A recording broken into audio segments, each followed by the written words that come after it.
The online fitness business is a crowded space, but this Aussie multimillionaire believes DNA testing is the way to stand out and scale. The quest in the online fitness game is how do I continue to evolve from a personalisation perspective to improve my customer experience and give myself an edge against my competitors in a very, very fast growing crowded space. It's Monday the 18th of March and you're watching Markets with Madison.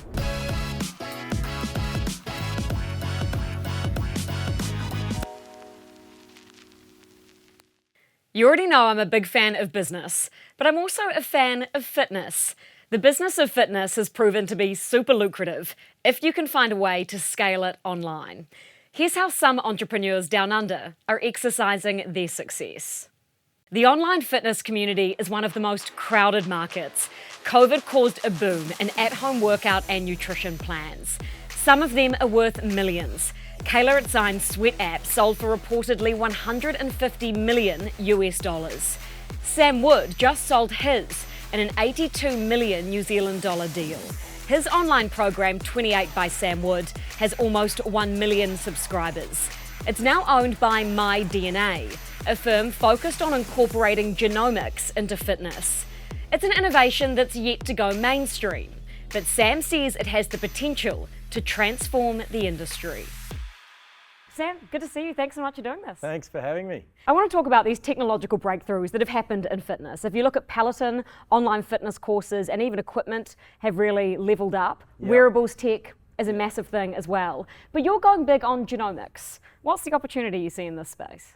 Well, if you'd asked me 2 years ago or 2.5 years ago, I wouldn't have. It's quite a new space for me, but I really do believe it's one of those things that the more you learn about what the insights can tell us, the more you realise it's got such a place in wellness and in particular online wellness. And it's all shifted in the last 2 or 3 years because it's so much more affordable and accessible to do a DNA test or a genetic test. It used to be thousands of dollars, you'd have to ship off your test, it'd take months to get your results. And most people were doing it from a family tree perspective or getting ahead of their medical curve if they had family history in particular areas that they wanted to be aware of. There's so many powerful insights in eating, exercise. Are you a power athlete or an endurance athlete? Should I or shouldn't I consume caffeine before a workout? Do I perform better working out at night or in the morning? Like real life information that people can go, wow, that's so powerful. I've been doing the wrong thing my whole life. If only I knew that. Food intolerances is a massive one. You know, we experiment and we torture ourselves with all these different foods. You can find all that out from your genetic blueprint. But what hasn't been done, genetics from a testing perspective, now that it's affordable and accessible and faster, still gives you this huge report that you almost need to be a geneticist to understand it. So what we want to do is not only give you the information in layman's terms, but actually put it into your program. So as a power athlete, we've now served you power-based workouts. Here's your eating plan, and it's designed around your genetic blueprint. And it's all about personalisation. The quest in the online fitness game is how do I continue to evolve from a personalisation perspective to improve my customer experience and give myself an edge against my competitors in a very, very fast growing crowded space because of COVID. You know, that when I first started 8 years ago, there was 2 players in Australia and we were the third, sort of big one to come along. And there was still only 4 or 5 when COVID hit, but then every gym brought out hybrid programs. They had to create something to keep their members active and engaged during that really tough time of lockdowns. So the market just got flooded. Now some of them have disappeared and people have returned back to their gyms, but a lot of them still exist or exist in a hybrid form. So it's a much more competitive space, which means you've got to look at these cutting edge ways to keep raising the bar. What is the potential size, that total addressable market for not just females, but for applying genetics to fitness programs? Well, everybody really. I mean, if you look at the 2 things that can help personalise your program, it's 1, looking at your behaviour, reading the data, serving you what you like based on what you're telling us you do, and 2, your genetic blueprint. If you can combine those 2 things, that's pretty powerful. And that's real value add, isn't it, right? Yeah, it is. And look, there's a way to go. Genetics still freaks people out a little bit. They're not quite there. It's probably a bit more developed in the US. They're a bit more comfortable with it, but we're getting close. And even in the last 12 months where we've been developing it in Australia, you can see attitudes and perceptions starting to shift.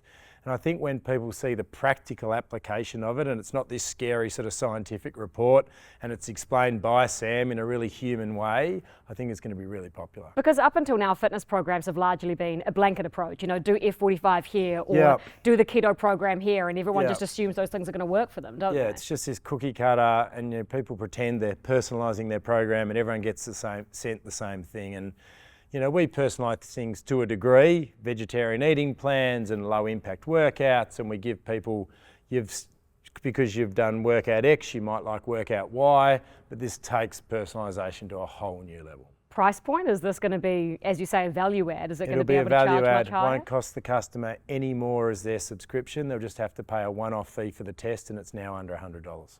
Wow. How did you land at that price?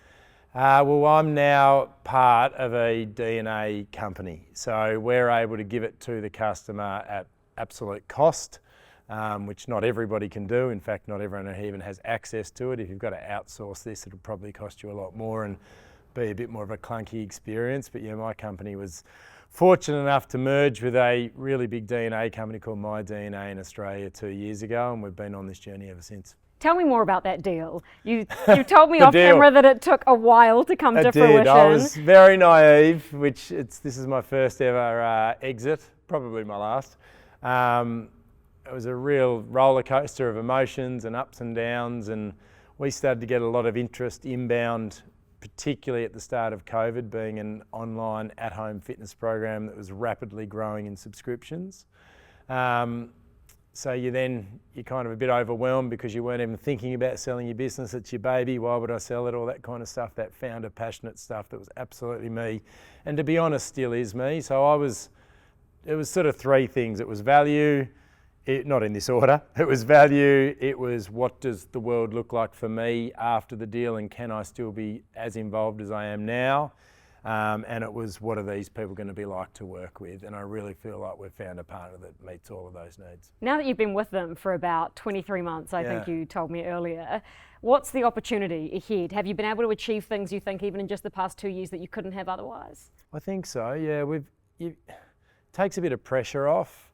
We've got a really brilliant entrepreneurial chairman who loves having a swing at things and don't think small. And part of international expansion, we're really excited to come over here to New Zealand and hopefully get thousands of 28ers on board. We've already got thousands that have just happened organically, but we've never really made a specific push to this market and spent time over here. We're going to get a Kiwi trainer and nutritionist on board as well to give it that sort of local feel while still being, an international product. And if that works, who knows? I think we'll go UK, pockets of the US, Canada, and then we'll sort of see. But we've also brought out a 28Go supplement range that's in all the Woolies and Chemist Warehouse in Australia, so that's 1,300 retail outlets. It'll be here in New Zealand soon. So there's plenty going on. And then when you add the genetic specialisation or personalisation play, there's not going to be a dull moment for a while, that's for sure. You said that you never really expected to sell, that it all just kind of happened and took you by surprise. So what did you make of the price when you saw that come through? Well, I think we were lucky. There was good timing. There was good competitive tension. I was blown away, to be honest. Never in my wildest dreams did I think that would be a reality. It's life-changing. I mean, it's also weird because things get reported. I mean, our business was valued at 71 million Australian, 82-ish New Zealand dollars.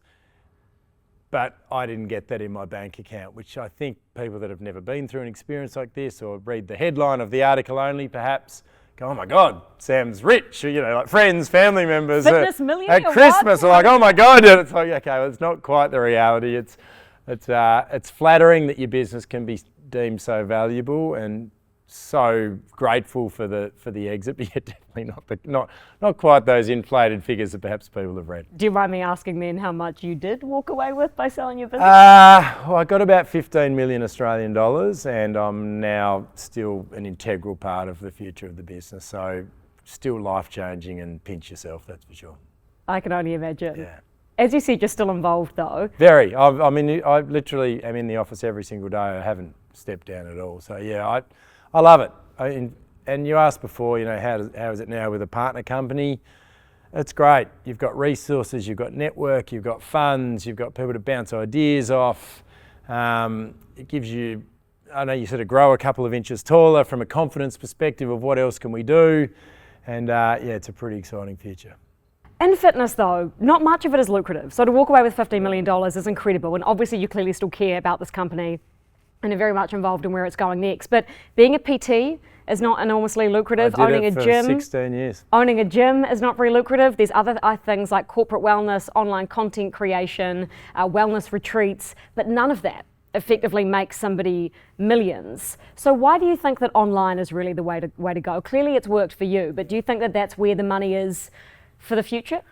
Well, one word, scale. I mean, if you've got a bricks and mortar, you can only fit so many members in before you've got to get a new location. With a new location comes a whole bunch of extra expenses. The scalability without your, overheads changing that much outside of perhaps your digital marketing, scaling up or down, is just astronomical.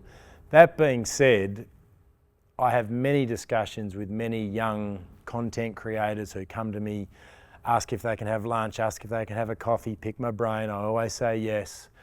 And I'm really honest with them that I was lucky. It came off the back of an incredible TV exposure. The timing was really lucky that there was only a couple of competitors in the market. I had 16 years experience already doing what I was doing. So there was, I think, that trust and credibility factor. So I had a lot of luck along the way, and in this really crowded space, by all means I don't talk them out of it, but I just be realistic, be aware, find your niche, stick at it. I mean, the stories are there, and I think the opportunities are still there, but don't look at sweat and go, I'm going to sell my business for $400 million, and it's not a matter of if, it's a matter of when. There are some crazy success stories out there like mine that are probably 1 in a million, and you need to just have realistic expectations. If you were starting out in the fitness industry today, aiming to become a millionaire somehow with some luck, what would you do differently if you were starting now?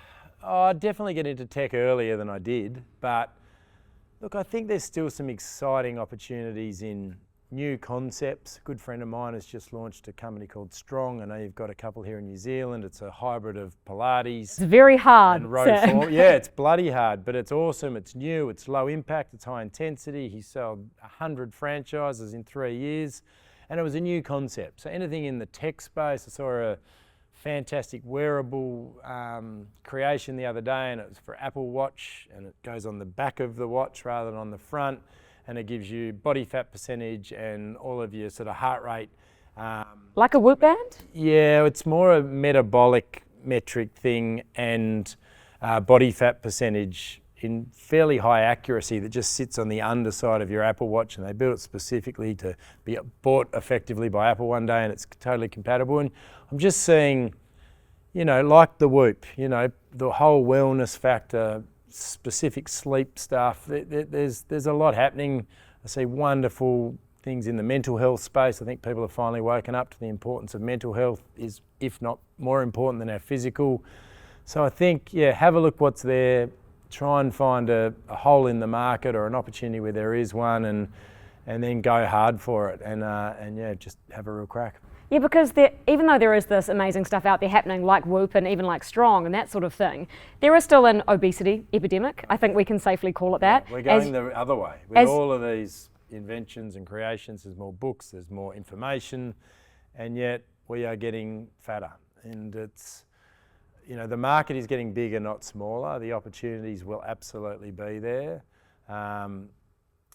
We live in this crazy, busy, convenient world. Clever marketing. I think there's always going to be an opportunity to help improve people's wellness if you find the right idea.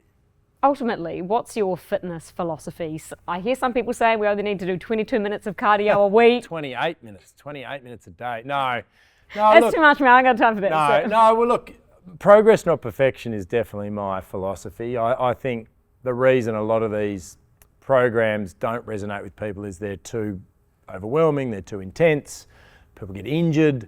I think you should move your body every day, but that doesn't have to be intense exercise. It can be a walk, it can be a strength session, and I think a half an hour is absolutely adequate. Getting your incidental steps up is also really important because we tend to consume more food than we perhaps need. And as a rule, eat real food. The more real food and less processed foods you consume, the better. And it's not sexy, it's very simple. People roll their eyes, go, oh, that's your advice, that's too hard. But that's never going to change. No matter, there's going to be lots of crazy inventions and innovations around us, but that will always remain a constant. Progress, not perfection. I think you could maybe also apply that to business advice as well. Absolutely, the parallels are everywhere.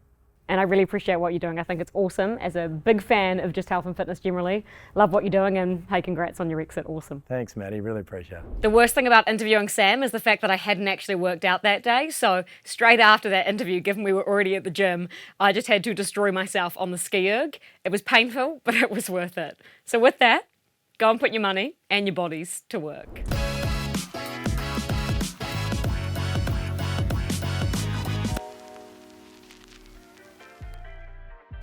Thanks for watching Markets with Madison, the New Zealand Herald show for interested investors. If you want to stay up to date with financial markets, click the subscribe button below and you can watch our other episodes here. Stay up to date with all the business news and numbers as they land on nzherald.co.nz.